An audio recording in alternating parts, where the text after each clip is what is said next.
안녕하세요. 자, 오늘 제14강 컴퓨터의 개념에 대한 부분들을 한번 배워보겠습니다. 어, 그냥 외워야 되는 부분들이에요. 자, 그래서 첫 번째 컴퓨터의 정의죠. 자, 컴퓨터는 여러분들 뭐라고 말씀드리냐면요. EDPS라고 얘기를 해요. 그래서 요거는 일렉트로닉 데이터 프로세싱 시스템이죠. 저 입력된 자료인데 원시의 자료인 거예요. 그냥 가공되지 않은 그 날것이라는 표현을 하면 괜찮을 것 같아요. 입력된 자료를 명령 순서에 따라서 차례차례 처리하여 사람이 볼 수 있도록 출력하는 장치예요. 그래서 예전에 컴퓨터에 자료를 넣는다는 것은 0이나 1이란 이런 이진수 있죠. 이것만으로 사용을 해서 넣을 수 있었는데 컴퓨터가 발전을 해가면서 어떻게 되는 거예요? 사람이 알아볼 수 있는 이런 문자 형태로 처리를 해주기 시작한 거예요. 예, 이것이 여러분들 지금으로 봤을 때 이제 음성 인식도 되고 얼굴 인식도 되고 이런 식으로까지 발전을 하게 된 거라고 보시면 됩니다. 자, 컴퓨터의 5대 특징이 있어요. 정확해야겠죠? 신속해야 돼요. 대용량성, 자꾸자꾸 용량이 굉장히 커졌어요. 그 다음 범용성이라고 나와 있죠. 이 범용이라는 것은 모두 다 이런 의미가 있어요. 그래서 컴퓨터를 여러 가지 용도로 사용할 수 있다. 그쵸? 계산도 하죠. 음악도 듣죠. 영화도 보죠. 그림도 그리죠. 못하는 걸 찾아보기가 어렵죠. 그래서 컴퓨터에는 범용성도 있고요. 호환성이요. 그쵸. 이 호환성 굉장히 중요하죠. 호환성이라는 것은 서로 어떤 것을 바꾸다 예, 라는 의미도 있기도 하고요. 이거는요, 하나의 하드웨어나 소프트웨어를 여러 컴퓨터에서 교환하여 사용할 수 있는 기능이에요. 그래서 호환성이 좋다, 즉, 어느 곳에서든지 쓸 수 있다라는 그런 거라고 보시면 됩니다. 즉, 호환성이 좋은 것이 사용하기엔 굉장히 편해요. 그런데 이 호환성이 너무 좋다 보니까 잘못하면 이제 보안 같은 데서 문제가 생길 수도 있기는 해요. 하지만 호환성이 좋은 것이 좋습니다. 자, 그런데 이제 컴퓨터에 없는 것은 창의력 같은 거는 얻게 되는 거죠. 예. 자, 그다음 컴퓨터는 그래도 어쨌든 컴퓨터는 뭐예요? 수동성이라는 말이 있습니다. 왜 수동이냐면요. GI/GO라는 그 개념이 있어요. 이 GI/GO는요. 골드 인 골드 아웃이죠. 금이 들어가면 금이 나오고 garbage in garbage out. 쓰레기가 들어가면 쓰레기가 나온다. 즉, 정확한 정보가 입력되어야만이 정확한 정보가 출력된다라는 그런 뜻이 됩니다. 예, 인간사하고 똑같은 얘기겠죠. 자, 그 다음에요. 저 컴퓨터에 있어서 가장 큰 발전을 해준 것이 바로 뭐냐면요. 프로그램 내장 방식입니다. 이 프로그램 내장 방식은요. 폰 노이만이라는 사람이 제안한 방식인데요. 프로그램과 데이터를 주기억 장치에 무엇을 했어요?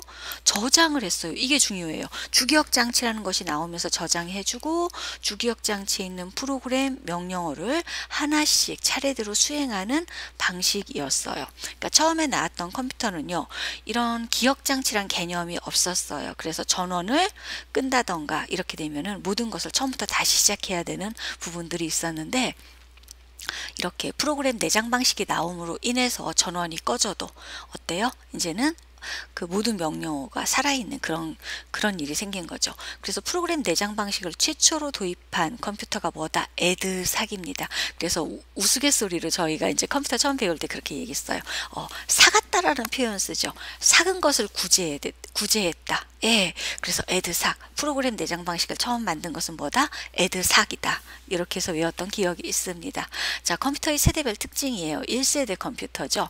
즉 기계어를 사용을 했고요. 이 기계어라는 것은 0과 1로 된 사람이 보면 절대로 해석할 수 없는 언어라고 보시면 됩니다. 하드웨어 중심이었고요. 일괄 처리, 한꺼번에 처리해 주는 거예요.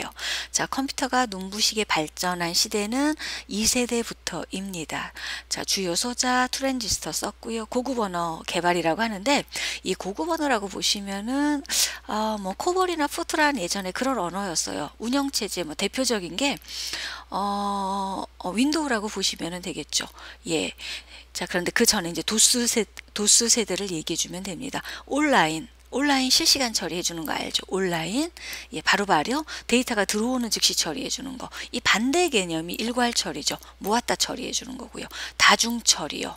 예, 여러 개를 한꺼번에 처리해 주는 거. 즉 이 세대로 오면서 컴퓨터가 놀랄 정도로 어떻게 돼요? 발전합니다. 3세대는요.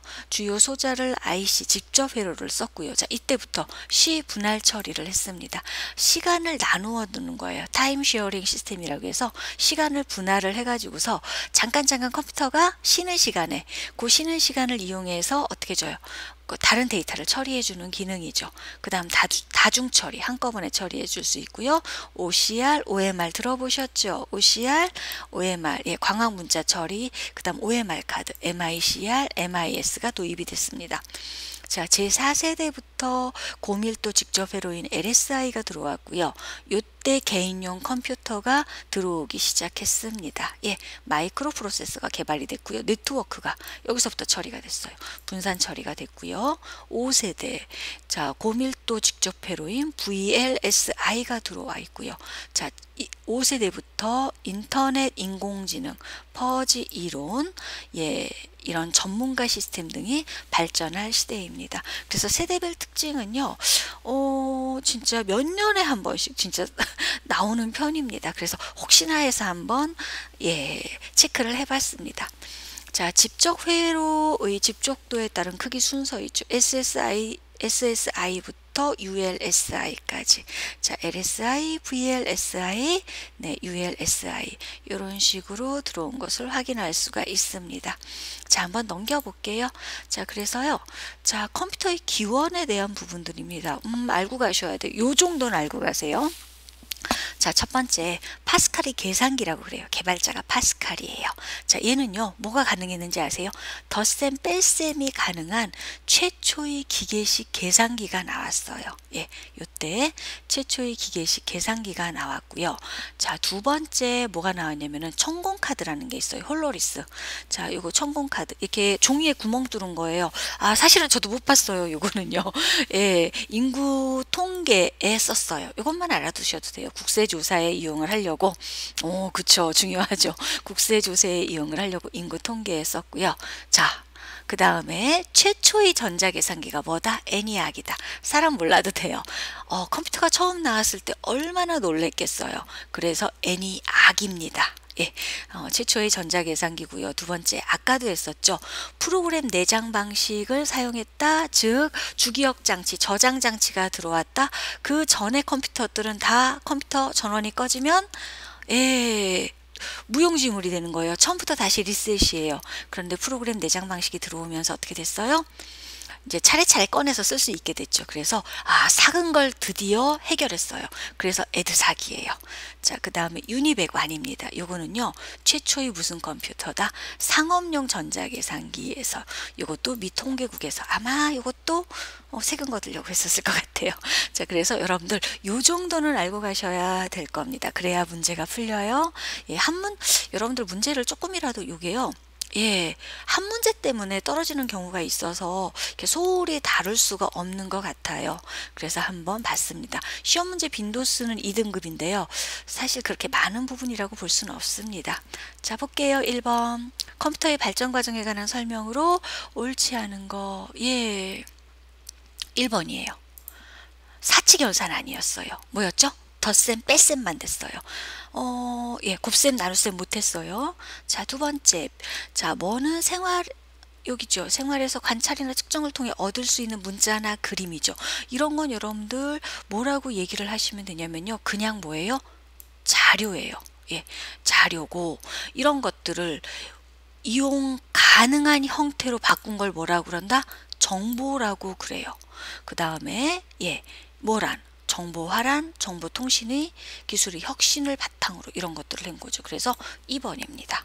네, 원시의 날 것을 자료라고 하고요. 사람이 예, 볼 수 있는 형태로 바꾼 거를 정보라고 그래요. 자, 3번. 다른 컴퓨터 매체에서 작성한 자료도 공유하여 처리한다. 예, 서로 공유한다. 뭘까요? 호환성이죠. 서로 여기서도 되고 저기서도 된다. 공유해서 같이 쓸 수 있다. 호환성이라고 얘기를 합니다. 범용성은 여러분들 아까도 얘기했듯이 다 쓰는 거야. 이것도 하고 저것도 하고. 이걸 범용성이라고 얘기를 합니다. 자, 오늘도 수고하셨습니다.